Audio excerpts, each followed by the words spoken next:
Hello, it's me, Mike with HPDS. I'm going to do a chapter 17 Bible study. I'll be reading through chapter 17 and discussing chapter 17 of Genesis, to be sure. Getting kind of in there. So this will be Genesis 17. And before I get started, I'm going to go ahead and start off with the Lord's Prayer. Our Father, who is in heaven, hallowed be thy name. May your kingdom come, may your will be done on earth as it is in heaven. Please give me this day my daily bread, and forgive me of my debt, as I forgive those in debt to me. And Lord, lead me not into temptation, but instead deliver me from the evil one. For yours, Lord, is the kingdom of heaven. For yours is the kingdom of power and glory, Lord, forever and ever. Amen. So you can see them word slips as I've been reading through the Bible. It's on a separate note before I get started, I remember going over the curses getting back earlier in Genesis, and you could see them like they just show up, they just pop up in everyday life. It's entirely incredible that that the Bible has like so protected that as you read through it, it's crazy. Anyway, let me go ahead and read through Genesis 17, I believe, is where I am at. Right, chapter 17. Let me get this going.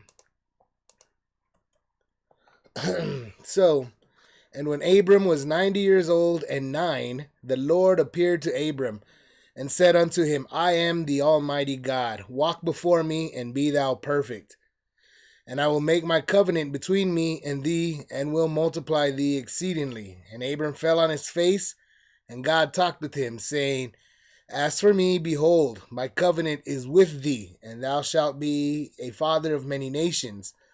Neither shall thy name be any more be called Abram, but thy name shall be Abram, for a father of many nations have I made thee. And I will make thee exceedingly fruitful, and I will make nations of thee, and kings shall come out of thee. And I will establish my covenant between me and thee and thy seed after thee in their generations for an everlasting covenant, to be a God unto thee and to thy seed after thee. And I will give unto thee and to thy seed after thee in land wherein thou art a stranger all the land of Canaan for an everlasting possession, and I will be their God. And God said unto Abram, Thou shalt keep my covenant, therefore thou and thy seed after thee in their generations. This is my covenant, which ye shall keep between me and you and thy seed after thee.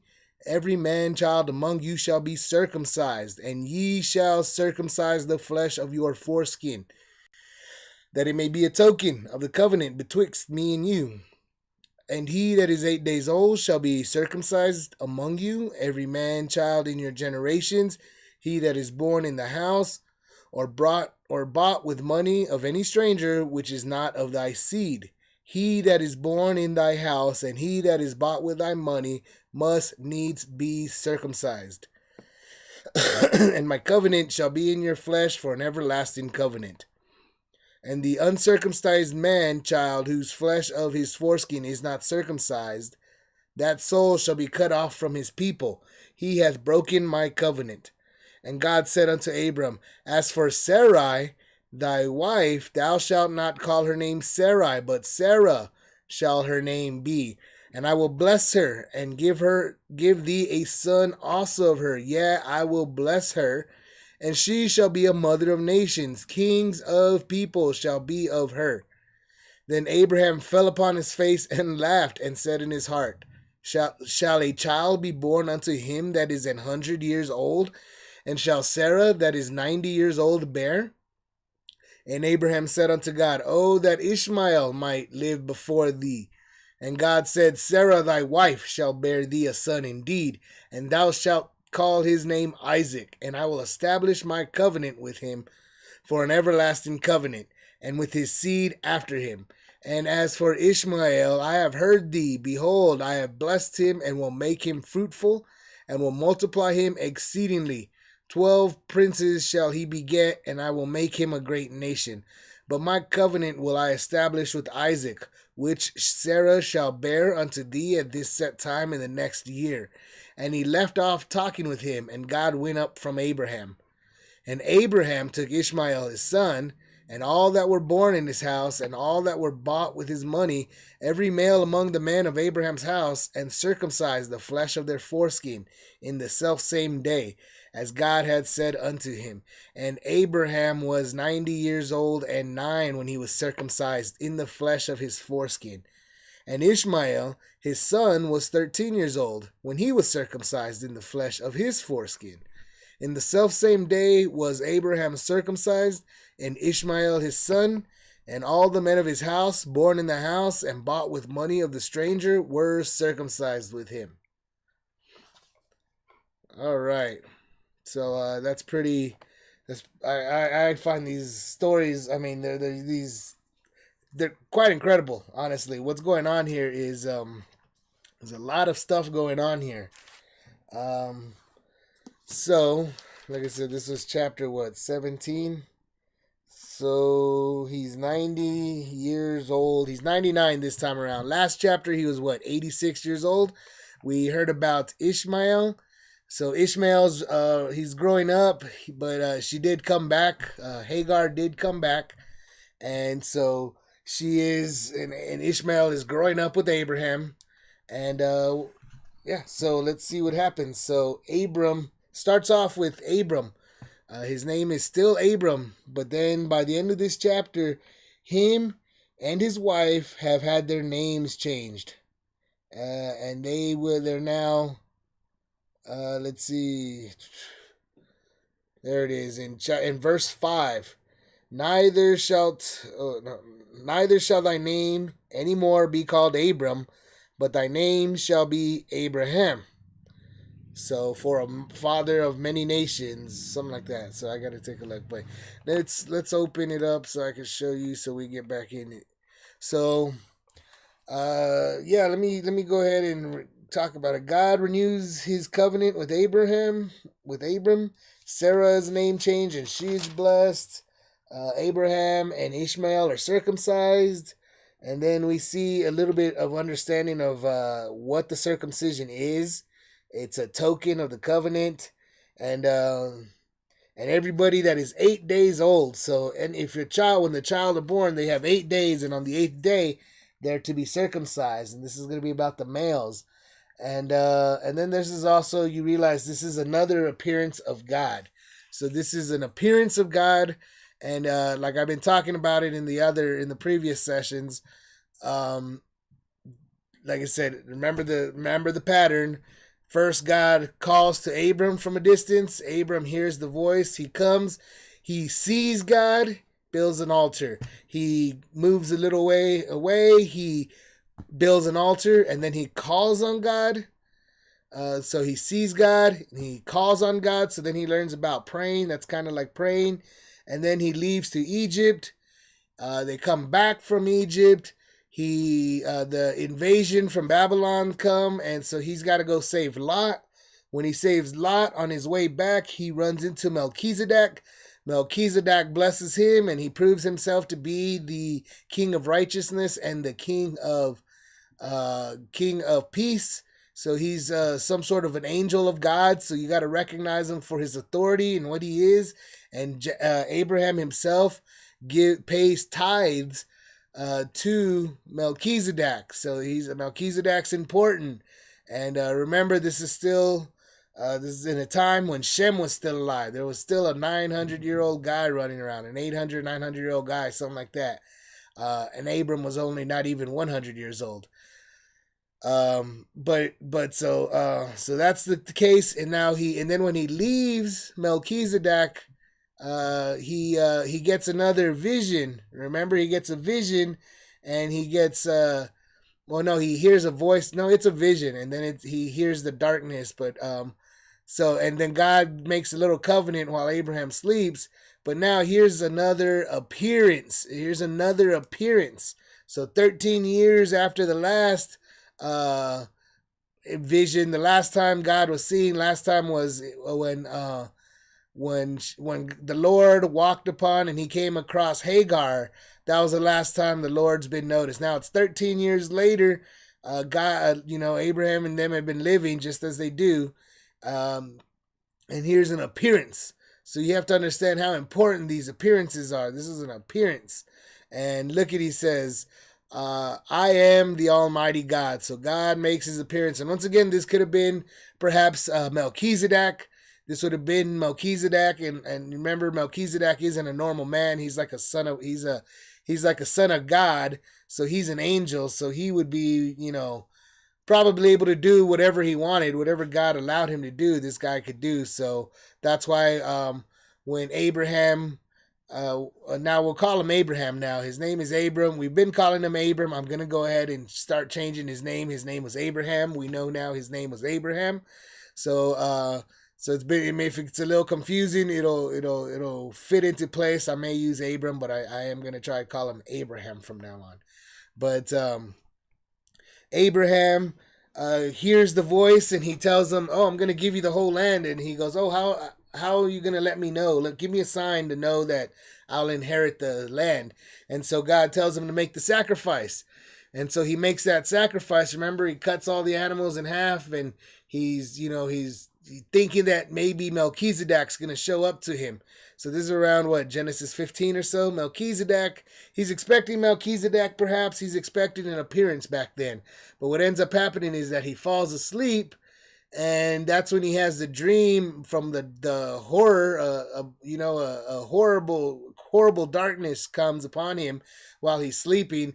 And it's a dream that he has telling him what's going to happen with the land and so forth. And then he wakes up, and when he wakes up, he finds out that there's a fire there, and the sacrifice has been completed. There's been a burnt offering made, and there's also a lamp right there in the middle. So it definitely appears as though whatever Abraham was expecting to happen definitely happened, but it happened while he was asleep.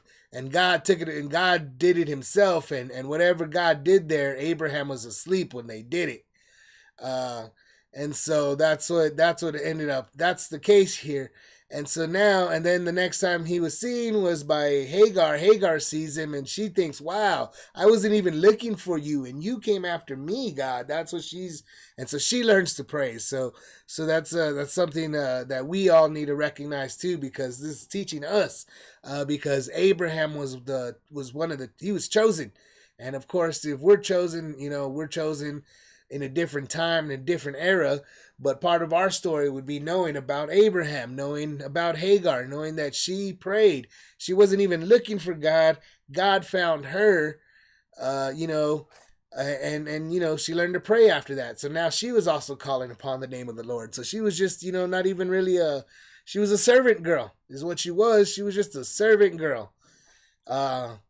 And that's what she was, and God was starting to teach even the servants how to pray to God and how to see God. Even the servants were seeing God now, not just the kings of men. Abraham at this point had been acting like a good king, even though he wasn't necessarily a king. He paid his homage to King Melchizedek, and he himself was just acting like what a king should be like. So when God makes his appearance, once again, it's it's always very special. It's always very important. He's 99 years old. God says, "Walk before me and be thou perfect." So this is like another command that God is telling him. He's like, walk with me, and you'll be perfect as you walk with me. So, and then God makes another mention that I will make my covenant between me and you, and I'm going to multiply you exceedingly. I'm going to make your just like he's been saying, he's been already making this promise many times now. Every time he runs into Abraham, he's like, "Oh, there you are, Abraham. I'm going to come here. I'm going to multiply you really good." Like he comes into Abraham's life when, he has been watching Abraham the whole time. That's how it is. The appearances to Abraham are like, Abraham doesn't know much about God. Abraham doesn't know that much about God. But every time he runs into Abraham, every time Abraham runs into God, which is quite possibly this figure that we know as Melchizedek.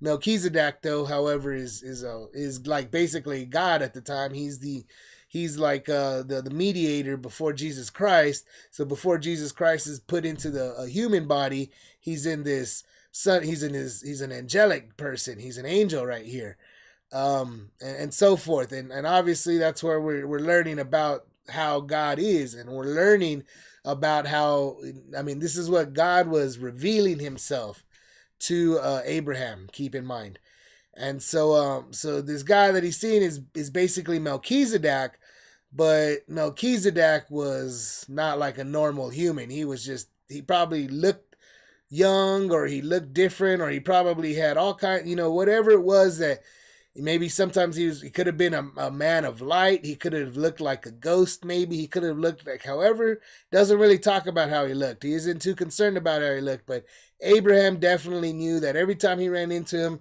oh wow, this is definitely God. This guy is clearly so different that he is God. And I mean, it's obvious that this is the God guy. That's Melchizedek. That's who this guy is. Here he is seeing him, and God is telling him, be perfect. I'm going to make a covenant between you. I'm going to make you, multiply you. And what does it mean? Now, all of a sudden, Abram falls on his face, and God talked with him. So Abram basically just fell down and just fell on his face and did the typical worship where he's down on the floor with his, face to the ground with his hands out, probably right there. And he's praying, and God is talking, God is walking. And that is what it means right there, saying, walk before me and be perfect. Well, what does perfect mean for a human body when talking to God? Well, clearly it means falling on our face and praying and worshiping. That's what, you fall to the ground, and you put your face to your face to the ground, and you put your hands right there somewhere to kind of signify that you're completely in obedience to this person. And that is what Abraham does. And that's what it meant to be perfect. And God continued walking as though, as a God, as a king in front of him. And he gives them some commands. He gives them some, he tells them, as for me, behold, my covenant is with you. And you shall be a father of many nations. So he's telling them, look, every time he runs him, he keeps running into him. Every time he runs into him, he gives him a little bit more information. He reminds him of this covenant and so forth. And now is the time. Here he is, Abraham. He says, be perfect. Abraham falls to the floor. That's what it means for a human to be perfect. Fall to the floor and worship God. That's perfection. So the more we do that, the more perfect we are. And so he does that. And he gives him his... Again, you're no longer Abram, but you're Abraham. So now this is the time you're being promoted, Abram. You're Abram, you're no longer Abram, you're Abraham. So this is it. This is the moment. This is the time I've been talking about. I've been telling you about it. Now this is the moment, he says. This is the moment I've been promising you. Now you're Abraham. You've been promoted. You're like a king now. You're a father of many nations. You may as well be a king. It's kind of the same thing. He right here, I'm establishing. Now you are a father of many nations. And I will make you exceedingly fruitful, and I will make nations of you, and kings shall come out of you. He chose them. You're the man that I'm going to choose the kingship line from. The king will be, and that's what he's understanding now, that Melchizedek over here is in the body that's an angelic body. He's not like us. He's not like the human body with the human flesh. He's not like Adam and Eve. He is that hidden man that is made right there. In Genesis 2, he was the one that everything was made for him. That's who it was for. All things. He was the Word. He before all things. He was himself. That's what he was saying. The mist comes up. That was the first thing. There he was. That's the first. That was it before. And he was that man. And it says I made him out of the dust. So basically he's saying that he made him physical. He made him, but it's not physical like we know. We see this physical, but being a ghost, and I say quote unquote ghost, still is a physical type of aspect. He can move things. He can do whatever he wants. He can move through things if he desires. He definitely is the king of physics. And that's why like I said, it's a huge deal in Genesis. What I think it's Genesis 9 with Noah, when he give him the covenant, and that covenant isn't just with Noah; it was with all living creatures from then on. So that covenant was with me and you and anyone who may be watching this, and it was the rainbow. And so all of a sudden, there was the conditions were now available for rainbows to be in the earth. So keep that in mind, that at a certain point, and that after the flood, physics changed, is what I say. Physics changed. Something happened, and people were able to see rainbows. Rainbows could be visible. So that's this guy, this king right here, what I'm calling Melchizedek, who was unnamed there for a little while. We couldn't recognize him because in early Genesis, he's the hidden man that comes before Adam and Eve. But Adam and Eve were in his likeness. They looked like him. They were like him. It's when they fell that God made a sacrifice of animals, and that animal could very well have been the human being animal that we know, and he clothed Adam and Eve in that flesh, and that's what it means. He put them in that body, because they were and I say creatures, but they were people of God. They were like angels. They were like light beings. They were something special about them. They could do whatever they wanted. And that's what it was to be perfect. They could do whatever. I mean, they were godly until they sinned and fell and became the flesh that we know, and they were sentenced to death in the flesh. And that's what we are, and that's what's going on. And we have Jesus Christ now, who has changed up. But this is still that same guy, and he's right now he's in the form of Melchizedek, and Melchizedek is going to have a lot of influence over what happens and the coming of Jesus Christ, and he's the one over here talking, and he's the one, quite possibly this is God, but if God is somebody else, then Melchizedek is still oftentimes there, and we're going to see that also in the next chapters, as Abram sees God again, and God comes with three people, and he's showing himself to be. He appears as three people all of a sudden. So like I said, keep in mind that that's what's happening, is God is still revealing himself here to Abraham, but he's also promoting him, and he's promoting him to the father of nations, which basically means that kings are going to come out of him. That's where the kings are going to come from, and those kings are going to be in the form of the Israelites, as we see later on when we go down the history line. But right here, he's establishing it. He's telling them this is a covenant, that in order for this to happen, so this is a thing. So part of the covenant that we're learning, it's like laws, it's like business deals, it's like covenants are just like contracts. So there's stipulations involved. It isn't like an automatic thing. It's a give and take, perhaps, or sometimes it's just God made. Like, for example, when God made the covenant with himself, he made it to where it was like he made it himself. There's nothing Abraham could do about it. Abraham was asleep. There's nothing Abraham could do about this. There's nothing he could do about this. It was happening. That's what God was telling him. And so that's why, he doesn't always, Abraham's still a young little kid. If you think about it, he might be 100 years old, but in the eyes of a 900-year-old, like Noah was, like Shem was growing up to be, something like that, he was still, a 10-year-old to a 90-year-old. So he's still a child. He's a 10-year-old compared to a 90-year-old. That's what we're looking at here. He was still a child, even though he was already 100 years old. And that's why God calls us be like children. We're supposed to be like children, and we learn that from Jesus Christ. But he tells them, here's the covenant. Now that this, God is telling them this was always going to happen, this moment. So this moment is happening right now. And then he says, but now the next moments, the covenants between me and you, is to be an everlasting covenant, to be a God unto thee, and to thy seed after thee. So you see there that this covenant, which is basically like a contract, which is basically like a law, it's kind of like an agreement, something that basically is kind of having to establish it in writing. Quite honestly, what's going to happen. This is going to have to be something that's got to be established for all the everlasting generations. Abraham is realizing that God is telling him, look, when you die, your kid is going to need to know this. And when your kid dies, his kid is going to need to know that. And when his kid dies, you guys are going to need to know this always.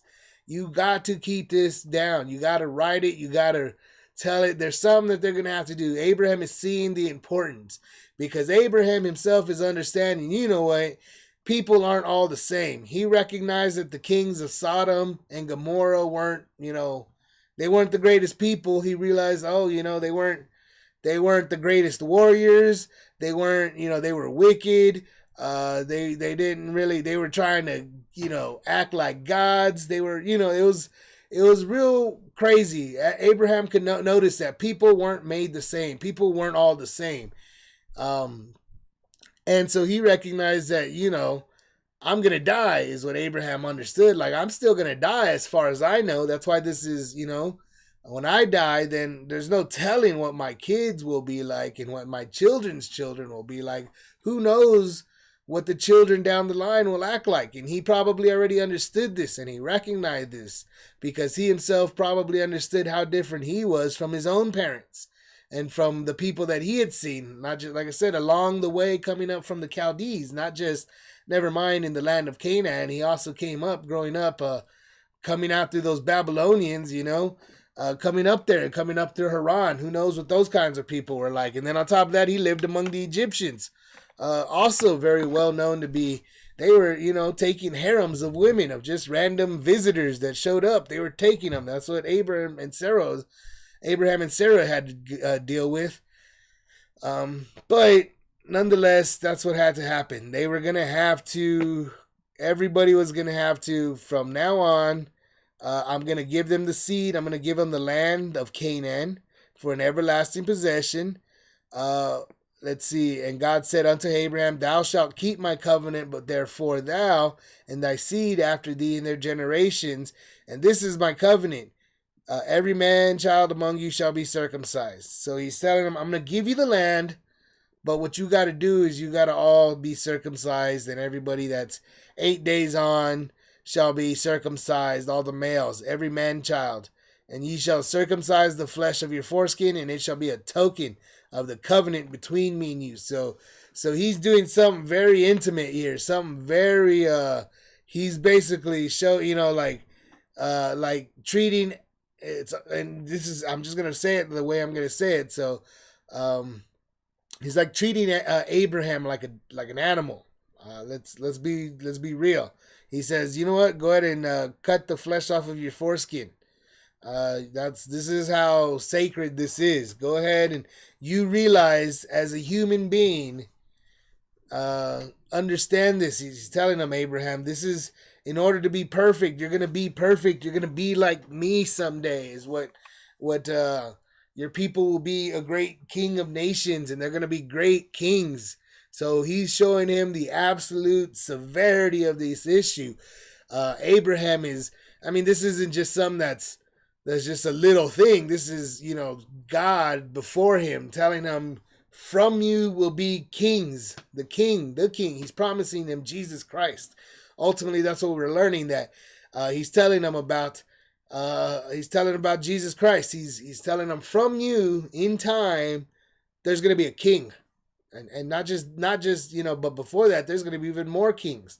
So he's telling them, you're going to be a kings of nations. But he's really talking about one in particular, one king that's going to come from him, that's going to be so amazing for everybody. And that's Jesus Christ, obviously, in time. But he's doing something. The severity is, you got to realize that the human body in the human person is like an animal, treating it like an animal. And that might be weird for me to say or strange. Something I don't mean to, but that's the way I'm putting it in the time being, that that God is treating Abraham like an animal. Like, look, you're going to need to go ahead and circumcise your foreskin and everybody in your household. And everybody in the future that are born, everybody you know everybody you marry into, anybody all the people you buy as slaves, guess what? They all got to know that circumcise you. Gotta. It's not. I'm sure it's not a pleasant deal. I'm sure it's not the most pleasant experience, especially if you're an older person. For an 8-year-old child who has no choice and who with any luck won't remember it, but at the same time for an adult, which is what we're gonna see, Abraham's 99 years old when this happens, right? He says, he says, well, this is when we see it. I don't think it's in this one, but it is gonna be. We'll see. Well, let's see. Yeah, it is. There they are. Both of them were brought. Everyone, they were circumcised, and he was 99 years old when he was circumcised. So they went and got circumcised. Even Ishmael was 13 years old. And I think that's where they get what's known as like that bar mitzvah nowadays. The people that call themselves Jews have these things called bar mitzvahs. And I think it's when they're 13 years old, and supposedly they become a man or something like that. And I think that owes its history, or it's old. This is the story that it gets it from. That he was 13 years old and he might as well have been a man, but which is silly because when you're thinking about this story, you're not. Like I said, you got to realize what God is still technically telling Abraham. You're a little kid. You're a youngster. You're a youngster is what he's telling him. You're a little kid. You're a youngster compared to some of the people that are out here. Apparently, that were out there, which was Shem and them, and some of the older generations were living longer, and the younger generations were getting weak, younger and younger, and dying sooner and sooner. So that's what we're seeing here, and so what else here? What we're seeing is but yeah, he's telling them that's why he's telling them you're young, and some of these people are thinking that a 13-year-old is a man, but this story is trying to say that a 90-year-old is still a kid. He's still a young guy. So Abraham, this little 13-year-old, that little 13-year-old is still an infant as far as how old people were living for, or how long they were living. So let me see. So that was the covenant. And it's so severe that he says that any uncircumcised man, whoever is not circumcised, shall be cut off from his people. He has broken my covenant. So if you don't do it, you're cut off from your people, and you break my covenant.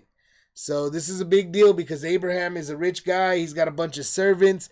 Remember, he was able to get 318 guys that were warriors. So never mind how many other people he had as servants. He had just 318 warriors that he was housing and training to be warriors full time, training to be soldiers all the time. They were running around being soldiers, probably protecting all over the place around the time, So he had a bunch of people, and he tells them all like his power and his authority over these people. And once again, keep that in mind. Imagine that. In today's time, imagine, we've got Donald Trump. Just imagine him telling the whole country, hey, I talked to God, and he told me everybody's got to get circumcised. So if you don't get circumcised, you're not an American anymore. That's what was going on here.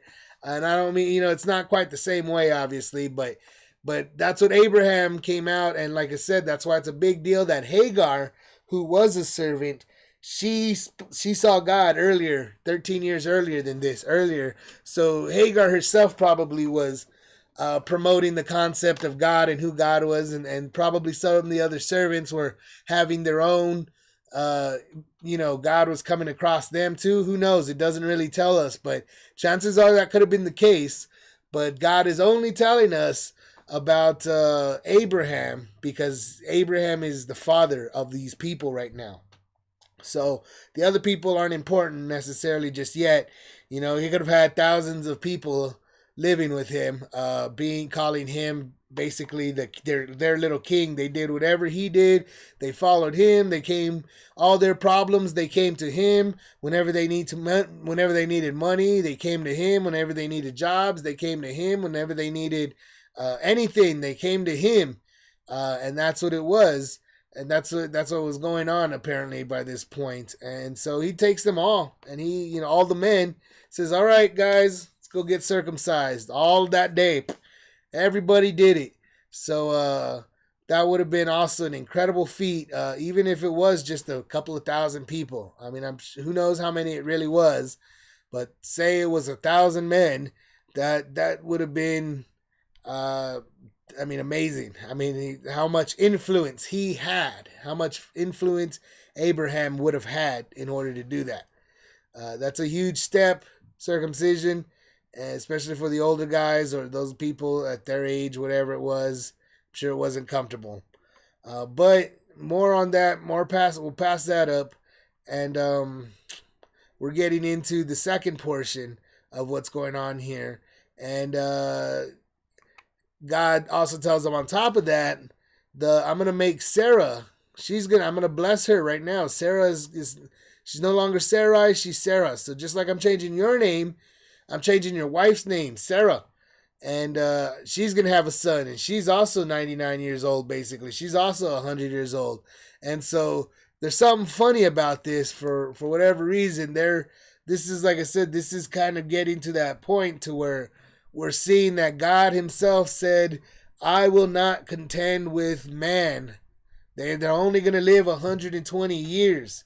And he told them that. And so that means he would have told, like I said, this is why Shem would have probably still been alive.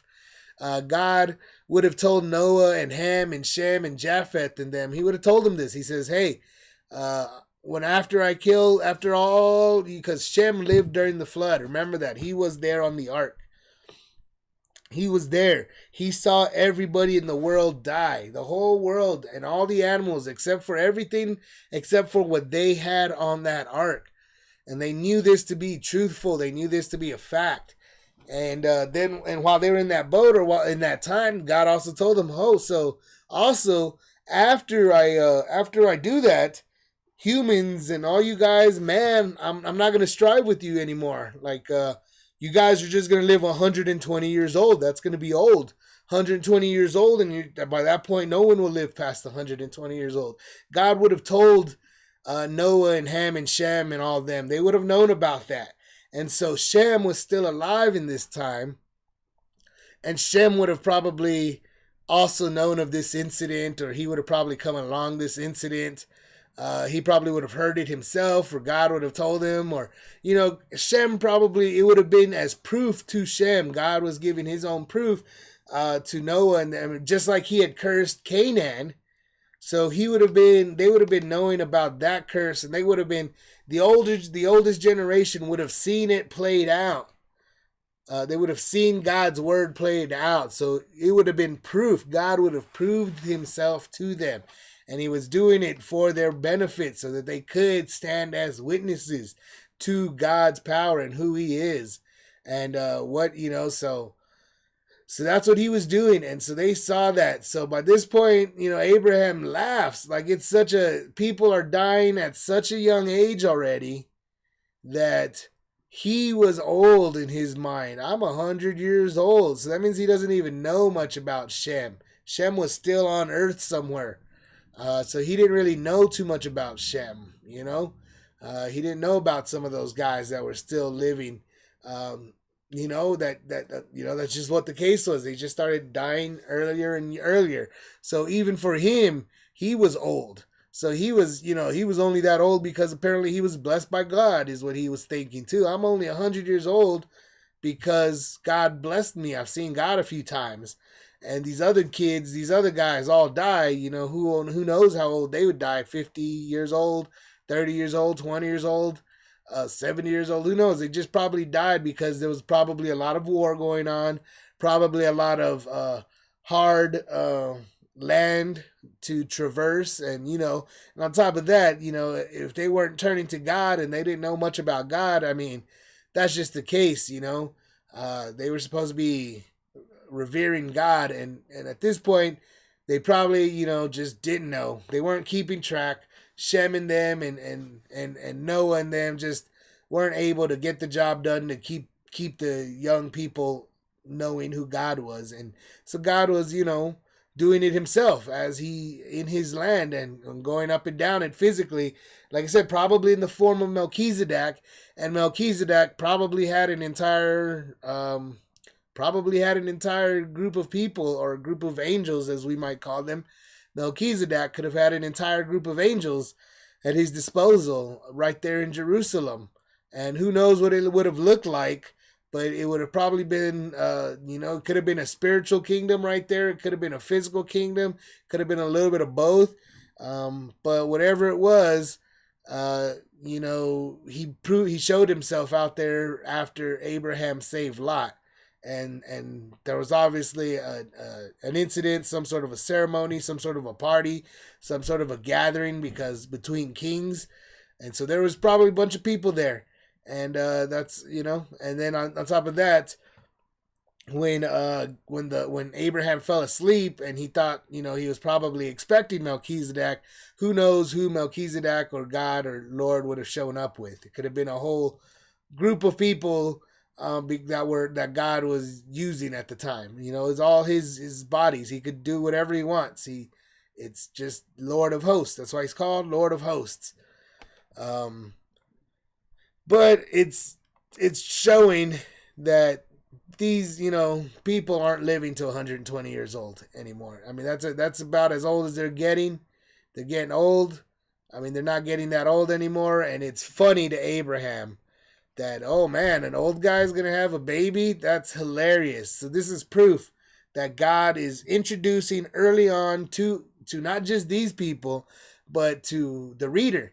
This is God's proof. He's saying, look, I told you guys these people were living for long times, and then I told you that before, that they would only be living to 120 years old.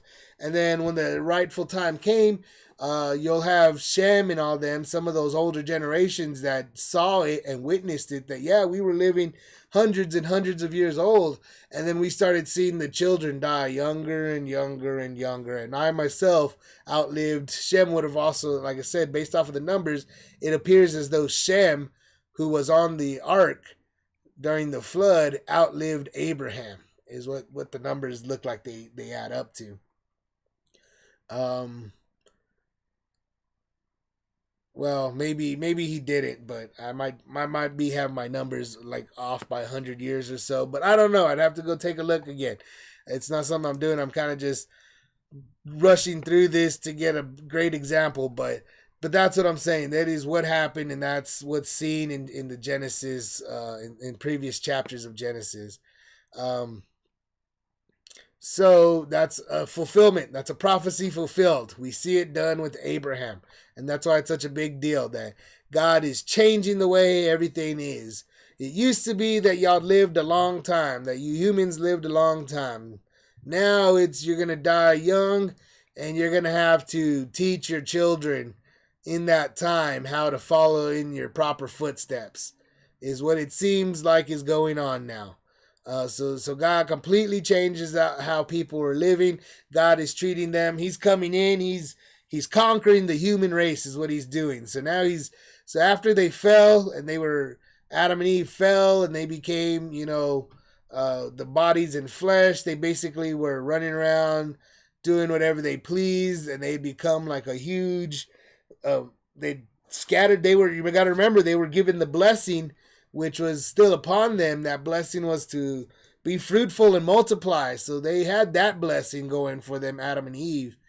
Even though they were cursed in other ways, they still did have that blessing of go be fruitful and multiply. So that blessing was always there.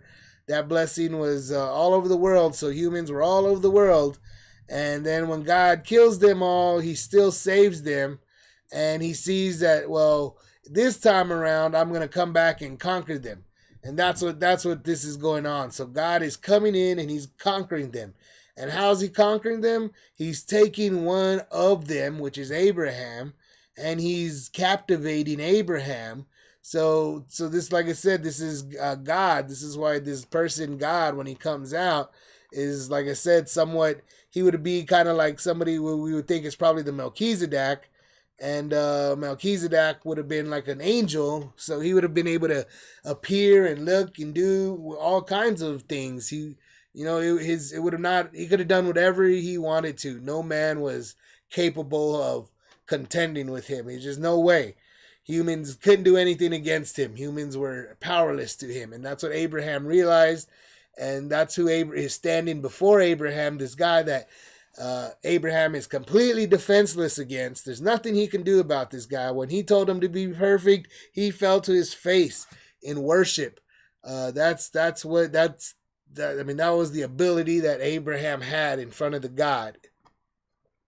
And let's see, but so yeah, that's really why this is so important, because it's saying a lot. It's saying, first off, that humans are dying. This is proof. I've shown you proof that I am God over your life. That's what God said. I am God over your life. I have proved it to the oldest generations, those that came out of the boat, that were born right after the flood is over. Some of these older guys lived a long time, and they would have seen even into quite possibly even into Abraham's day. So they saw it. So the older generations, they saw it, that God was God over their life. And then now he's conquering humans. Now he's running around and God's saying, now I'm going to conquer you. And like I said, he captivates Abraham. Abraham is like a captive. He's like a servant. He's proven himself to be a proper servant, and he can get the job done. And that's why he's treating him. He's showing him, now I'm treating you like an animal, to prove my dominance over you, to prove my authority over you. And you're gonna all need to, circumcise. That's what it is, to circumcise. And he tells them, and he reminds them, so now your Sarah's gonna have a wife. Sarah's gonna have your wife is gonna have a son, and you're gonna call that son Isaac. And that's going to be my everlasting covenant with him and with his seed after him. So he's proving so Isaac is going to be the important one here. You're going to make sure you need to tell Isaac everything that's happened in your life, everything that went on, this whole story of the Noah. You got to make sure you tell him everything that I have told you. And that's what Abraham was. He's realizing the importance of what's going on here. He's going to have to do this. He's going to have to make sure everybody gets circumcised. He's going to make sure he's got to make sure that everybody is praying to God. He's got to make sure that everybody has no idols before him. He's got to be their king. Abraham has just been promoted. He's got to go out there, and he already had a bunch of responsibilities, and a lot of people already were his people, but now he was God's appointed man to make sure it happened. Because if it didn't happen, they were cast out. They were no longer his people. And that's not something that Abraham at this point could afford. Abraham realized who God was, where God was coming from, God's plan. He was understanding what's going on. And he realized that this guy needed to be worshipped. This was we have sinned and we have turned away, and we're supposed to be with him. We're not supposed to be in this earth and in this world. We need to be with God. This man needs to take, that's where Abraham realized that. We need to be this man's army. We need to be, everybody in my household must follow this man, this God. And I'm calling him a man, but God's not a man. But this God, this Melchizedek character, this God, this Lord that he's coming across. And so that's why that's what his covenant is. It's something very deep, very intense, very important.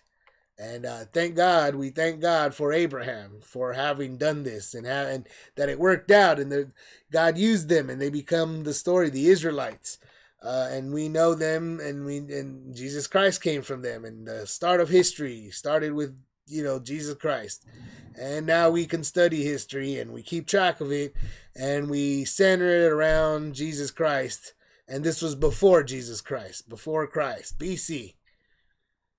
So he was 99 years old. There's more proof that people aren't living. There's the Ishmael gets circumcised also, and Ishmael is going to be basically a thorn in the side of all of the people that Isaac is going to bring forth. Keep that in mind. So Isaac is being born. Isaac is being born, but Ishmael is going to have also that prophecy about him. And And that's it. Everybody gets circumcised. God, he fulfills it. And that right there is the end of chapter 17.